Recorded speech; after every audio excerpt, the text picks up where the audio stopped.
میں تھے اور اسماعیل علیہ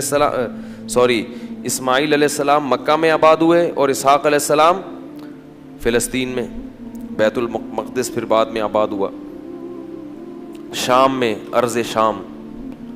تو آگے پھر اسحاق علیہ السلام کی اولاد میں پیغمبر پیدا ہوئے ہیں، اسماعیل علیہ السلام، کیا ہو گیا مجھے یار، یعقوب علیہ السلام جن کا نام تھا اسرائیل لقب. پھر ان کے بیٹے تھے یوسف علیہ السلام جو مصر میں تھے، واقعہ بتائیں مصر چلے گئے تھے، بادشاہ بن گئے تھے. پھر آگے مصر میں ہوتے ہوتے ہوتے ہوتے بنی اسرائیل پر فرعون غالب آ گیا. مصر کے بادشاہ کو فرعون کہا جاتا تھا، جو بھی ہوتا تھا بادشاہ، اس لیے بہت سارے فرعون گزرے ہیں. لیکن قرآن نے جس کا واقعہ بیان کیا یہ وہ فرعون تھا جو بنی اسرائیل کو جس نے غلام بنا لیا تھا اور بہت طاقتور بادشاہ تھا. یہ چونکہ یہ واقعہ جب تک پیغمبروں کا پورا سلسلہ معلوم نہیں ہوگا نا تو بات سمجھ میں نہیں آئے گی. تو بنی اسرائیل کو پھر فرعون سے نجات ملی، صحیح ہے. پھر اللہ نے بنی اسرائیل سے کہا کہ اللہ نے فرعون کو تو خرد غرق کر دیا، اب تمہارے پاس ایک حکومت آئی ہے، ریاست آئی ہے، اللہ کی کتاب بھی آ گئی، اب تم جہاد کرو، اب تم اپنے پرانے وطن جاؤ. وہاں قوم عمالقہ کا قبضہ ہو گیا ہے، جہاں سے یعقوب علیہ السلام کو نکالا گیا تھا نا، بیت المقدس. ادخلوا الارض المقدسۃ التی کتب اللہ لکم، ارض مقدس جیسے اللہ نے مسلمانوں کا مرکز مکہ کو بنایا، ایسے اللہ نے بنی اسرائیل کا مرکز بیت المقدس کو بنایا تھا کہ پیغمبروں کا جائے وطن بیت المقدس ہے، مصر نہیں ہے. یہاں تو کسی ایک وجہ سے آ گئے تھے، اب اس علاقے پہ قبضہ کرو اور بیت المقدس کو آزاد کراؤ، وہاں تمہاری خلافت قائم ہوگی، پھر وہاں سے پوری دنیا میں جہاد ہوگا، کیونکہ دین برحق اس وقت وہی تھا. اس لیے بیت المقدس کی بڑی فضیلت ہے، ہزاروں پیغمبر دفن ہے وہاں پہ.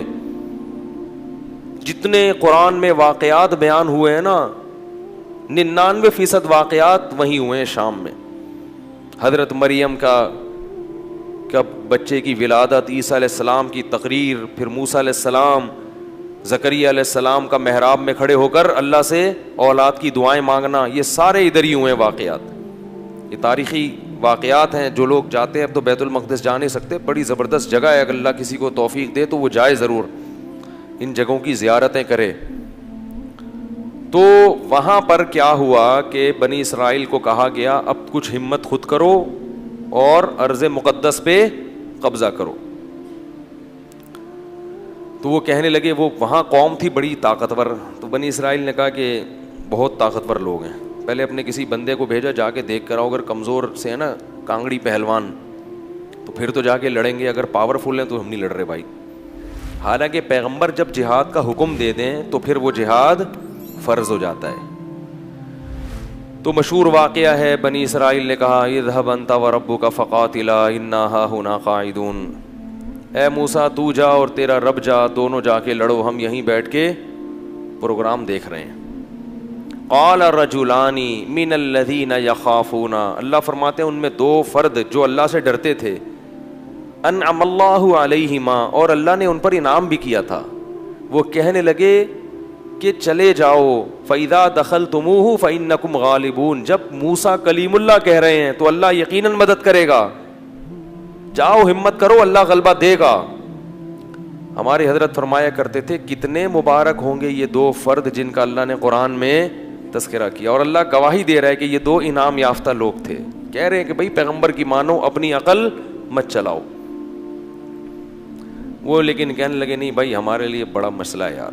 موسیٰ علیہ السلام کو غضب آیا اور انہوں نے اس مرتبہ دعا مانگی، اے اللہ میں اپنے اور اپنے بھائی کا تو مالک ہوں، ہارون کا، تو ہمیں کوئی حکم دے، ہم نہ کریں تو ہم سے پوچھ، یہ قوم میری سمجھ سے بالاتر، اتنے تیرے انعامات ہوئے، سب کچھ ہو گیا، لاٹھیوں کو سانپ بنتے ہوئے دیکھا، سمندر کے ٹکڑے ہوتے ہوئے دیکھا، فرعونیوں پر مینڈکوں کا، جوؤں کا، آگ کا عذاب، خون کا عذاب، ہر طرح کے عذاب دیکھے. اس کے بعد بھی اب یہ قوم ہمت خود کچھ کرنے کے لیے تیار نہیں ہے. سارے کام کون کرے گا؟ اللہ ہی کرے بس آسمان سے. کم ہمت. تو ففرق بینی و بین القوم الفاسقین، میرے اور اس فاسق قوم کے درمیان اب جدائی ڈال دے، میں نہیں رہ سکتا ان کے ساتھ.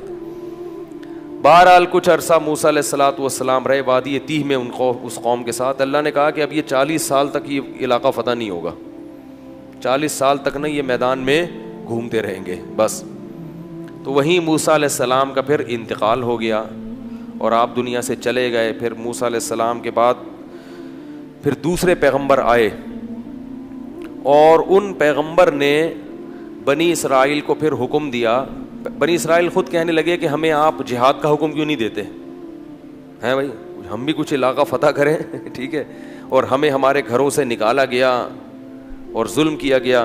الم تر الی الملأ من بنی اسرائیل من بعد موسیٰ, اللہ فرماتے ہیں موسیٰ کے بعد بنی اسرائیل کی ایک جماعت تھی, کیا تم نے ان کو دیکھا؟ تو اس وقت کے نبی نے ان سے کہا کہ تم سے امید یہ ہے کہ جب تم پر جہاد فرض ہوگا تو تم لڑو گے نہیں, خالی پیلی کی باتیں پھینک رہے ہو. بہت سے لوگ باتوں میں بڑے فنٹر ہوتے ہیں نا, جب کام آئے تو اس لیے اللہ سے عافیت ہی مانگنی چاہیے بھائی. تو انہوں نے کہا نہیں ہم لڑیں گے. تو پھر جب ان پر جہاد فرض ہو گیا, نبی نے اللہ نے ایک انہی میں سے کسی ایک کو کمانڈر بنایا جس کا نام تھا طالوت. طالوت کو کمانڈر بنایا تو وہ کہنے لگے کہ اب چونکہ لڑنا نہیں تھا نا, بہانے تراشنے لگے, تو کہنے لگے یہ والا کمانڈر ہمیں قبول نہیں ہے, جہاد کے لیے تو ہم تیار ہیں مگر یہ والا کمانڈر نہیں چلے گا کیونکہ یہ غریب ہے. دولت مند آدمی کو ہمیشہ غریب آدمی کی اتباع سے آر محسوس ہوتی ہے. طالوت جو تھے نا وہ غریب تھے اور ان کو پیغمبر نے کیا بنا دیا؟ کمانڈر, اور کہا کہ یہ میں نے اللہ کے حکم سے بنایا ہے لہذا مانو. کہنے لگے انا یکون لہ الملک علینا, یہ کہاں سے امیر ہو گیا بھائی؟ نحن احق بالملک منہ, ہم زیادہ حقدار ہیں, ہم میں سے کسی کو بناؤ, ہم میں جو ہے نا بڑے بڑے قوم کے سردار. تو نبی نے کہا کہ نہیں, یہ سلیکشن اللہ کی طرف سے ہے. اور ان کے برحق ہونے کی ایک علامت یہ بھی ہے کہ حضرت موسیٰ اور ہارون علیہ السلام کی کچھ یادگاریں, کچھ تبرکات, جو ان کی کچھ اشیاء تھیں. بنی اسرائیل کیا کرتے تھے کہ جب بھی کہیں جہاد میں جاتے تھے تو حضرت موسیٰ علیہ السلام کی لاٹھی اور اس طرح کی کچھ چیزیں جو ان کے پاس رہ گئی تھی نا, وہ لے کے جاتے تھے تو اللہ ان کو فتح عطا فرماتا تھا, اس کی برکت تھی. کیونکہ وہ ظاہر ہے متبرک لاٹھی تھی نا حضرت موسیٰ علیہ السلام, اب اس سے سانپ تو نہیں بنتا تھا, لیکن ہارون علیہ السلام اور موسیٰ علیہ الصلوۃ والسلام کی اس طرح کی چیزوں کو تبرک کے طور پر وہ استعمال کرتے تھے اور اللہ کی مدد شامل حال ہو جاتی تھی. تو بنی اسرائیل کو طالوت نے پھر انہوں نے جو ہے نا وہ تابوت آیا جس میں وہ تھی, تو فرشتے اس کو لے کر آئے, تو ان کو اطمینان ہو گیا کہ اب اللہ کی مدد یقیناً ہوگی, تو میدان جنگ میں اس کو لے کے جاؤ ساتھ. قرآن میں آتا ہے کہ جب حضرت طالوت علیہ السلام لشکر لے کے نکلے ہیں تو انہوں نے اپنی قوم سے کہا کہ دیکھو لڑائی کیونکہ بہت سخت ہے, دشمن بہت طاقتور ہے اور ہم ہیں کمزور, تو اللہ تمہیں پہلے آزمائے گا, یعنی اللہ کی مدد کے لیے جنگ میں فتح نہیں ہو سکتی, تو اسباب میں تو ہم کمزور ہیں, اللہ تمہیں امتحان کرے گا کہ تم میں تقویٰ ہے یا نہیں ہے. اس امتحان میں کامیاب ہو گئے تو جو کامیاب ہوں گے ان کو تو فتح ملے گی, اور جو اس امتحان میں کامیاب نہیں ہوئے وہ کیا کھائیں گے؟ شکست کھا کے بھاگ جائیں گے, وہ لڑنے کی طاقت نہیں رہے گی. اور وہ امتحان یہ ہے کہ تمہیں پیاس لگے گی مگر نہر میں سے کسی نے پانی, بولو بھائی, نہیں پینا. پیاس لگے گی, یہ پیاس بعد میں ختم ہو جائے گی, مگر اس وقت اللہ نے امتحان لیا ہے کہ ایک آدھ چلو پینے کی اجازت ہے, پیٹ بھر کے پانی پینے کی اجازت نہیں ہے. اس میں کامیاب ہو گئے تو لڑنے کی طاقت بھی اللہ دے دے گا تمہیں. قرآن کہتا ہے جب وہ نہر پار کی ہے نا, فشربوا منہ الا قلیلا منہ, تھوڑے سے لوگ تھے جنہوں نے پانی نہیں پیا, پوری قوم نے پی لیا. اتنی اللہ نے نشانیاں دکھائیں, سب کچھ کیا, مگر پھر بھی کیا کر رہے ہیں؟ پیٹ بھر بھر کے کہہ رہے ہیں دیکھا جائے گا یار, دیکھا جائے گا یار. اس کا نقصان کیا ہوا, اس گناہ کی نحوست کیا ہوئی کہ جب سامنے طاقتور لشکر دیکھا اور اس کا کمانڈر تھا جالوت, جو بڑا پہلوان جالوت تھا جیم کے ساتھ, بہت طاقتور, بہت پہلوان, اس کو دیکھا, اڑے بھائی اس کا قد دیکھو, اس کی باڈی دیکھو, ہے بھائی لگ رہا ہے کسی جم سے آ رہی ہے, اور یہ لوگ دیکھو اتنا بڑا لشکر. تو جنہوں نے پانی پیا تھا نا وہ کہنے لگے لا طاقت لنا اليوم بجالوت وجنودی, آج ہمارے پاس طاقت نہیں ہے جالوت اور اس کے لشکر سے لڑنے کی, یہ نہیں ہو سکتا بھائی. اس سے پتہ چلتا ہے گناہ کرنے سے ہمتیں پست ہو جاتی ہیں. اللہ کی نافرمانی کرنے سے کیا ہوتا ہے؟ ہمتیں پست, کچھ بھی نہیں کر سکتے دنیا میں. اللہ کے لیے کچھ نہیں کر سکتے. پھر لا طاقت اليوم بجالوت وجنودی قال الذين يظنون انهم ملاقو اللہ. اللہ فرماتے ہیں وہ لوگ جن کو اللہ سے ملاقات کی امید تھی کہ ایک دن اللہ کے سامنے کھڑے ہوں گے, اس کا ہمیں بدلہ مل جائے گا, وہ کہنے لگے کہ کم من فئۃ قلیلۃ, دیکھو کتنی ہی بار ایسا ہوا ہے کہ ایک چھوٹی سی جماعت کو اللہ نے بڑی جماعت پر غلبہ دیا ہے. ہمت کرو, کیونکہ پیغمبر کے حکم پہ آئے ہیں ہم. خود سے جب آئیں گے تو دو رائے ہو سکتی ہے نا کہ بھئی صحیح کیا غلط کیا, تو اللہ کہہ رہا ہے تو غلط ہو ہی نہیں سکتا. اور اللہ نے ہمیں شکست دینے کے لیے تھوڑی بلایا ہے, تو اللہ غلبہ دے گا. تو اب جب لڑائی شروع ہوئی ہے تو اتنی زبردست انہوں نے دشمن نے حملہ کیا کہ قرآن کہتا ہے کہ یہ جو تھوڑے سے لوگ میدان جنگ میں ڈٹے نا, ان کو اندازہ ہو گیا کہ ہمارے قدم یہاں ٹھہر نہیں سکتے, ہم نہیں ٹھہر سکتے. تو اب اللہ سے دعا مانگ رہے ہیں, ربنا افرغ علینا صبرا وثبت اقدامنا وانصرنا علی القوم الکافرین. کیسے عجیب الفاظ ہیں, اے اللہ ہم پر صبر کو انڈیل دے.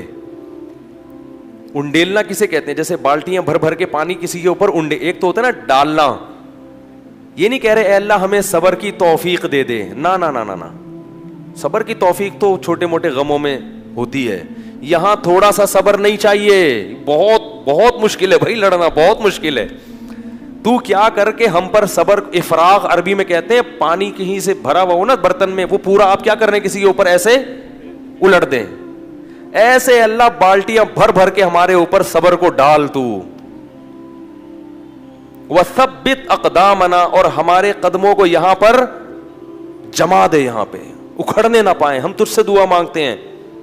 وانصرنا علی القوم الکافرین, اور ان کافروں پر ہمیں ہماری مدد کر. کیسا منظر ہوگا, اور اللہ کو اس طرح سے لڑنے والوں پر کتنا پیار آتا ہوگا. اس لیے یاد رکھو جہاد کی بہت بڑی فضیلت ہے اسلام میں. جہاد معمولی عبادت, جو بھی اپنے ملک کے لیے, اپنے دین اور مذہب کے لیے, اسلام کے لیے لڑتے ہیں, ملک کے لیے لڑنا اسلام ہی کے لیے لڑنا ہے, کیونکہ اسلامی ملک ہے. تو جو بھی لڑتے ہیں ان کو معمولی مت سمجھا کرو. جان پیش کرنا اللہ کے سامنے یہ آسان کام نہیں ہے. یہاں کہنا صحیح, فلموں میں جو فائٹنگ ہوتی ہے نا, یہ ریئل نہیں ہوتی. اسی ہیرو کو کبھی ریئل لڑائی میں لے جا کے کھڑا کر دو, فوراً بھاگے گا پتلی گلی سے, سمجھ رہے ہو. لاشیں گرتی ہیں, دھماکے ہوتے ہیں, چیتھڑے اڑتے ہیں, آنکھیں جاتی ہیں, ہاتھ پاؤں اڑتے ہیں, ایسا منظر ہوتا ہے جنگ کا. تو وہ کیا کہنے لگے, اے اللہ تو ہمیں قدم یہاں پہ جما دے اور ہم پہ صبر کو انڈیل دے. اللہ کی مدد آئی, وہ تھوڑے سے, کیونکہ اللہ نے اپنے دین کو باقی رکھنا ہے. یہ بھی ختم ہو جاتے ہیں تو بنی اسرائیل تو گئی. ایک قوم کو اللہ نے ہدایت دی تھی, وہ بھی ختم, تو پوری دنیا تو گمراہ تھی. تو اللہ کام ایمان والوں ہی سے لیتے ہیں. بنی اسرائیل تھے بڑے نالائق, مگر تھے تو ایمان والے تو وہی تھے نا. تو بھائی جیسے مرضی ہیں, اللہ کیا کر رہے ہیں کہ بھائی اب ایمان والے تو یہی ہیں نا, اب کافروں سے تھوڑی لوں گا کام. تو جیسے مرضی نالائق ہیں, انہی میں سے نیک لوگ پیدا کروں گا. اس سے کیا ثابت ہوتا ہے کہ اس امت, یہ امت بھی جیسی مرضی بگڑ جائے, یہ پوری امت غلط نہیں ہو سکتی. اور اس کے مولوی جیسے مرضی خراب ہو جائیں, انہی مولویوں میں سے اللہ اچھے مولوی بھی پیدا کرے گا, کیونکہ نئے مولوی مارکیٹ میں کہیں سے اور سے, عیسائیوں سے, یہودیوں سے آپ کو نئے مولوی نہیں ملیں گے. جو کچھ ہے اسی یہی امت ہے. یہ جو لوگ کہتے ہیں نا نیا نئے فرقے بنا کے سب غلط ہم صحیح, وہ غلط ہوتے ہیں. پوری امت غلط نہیں ہو سکتی.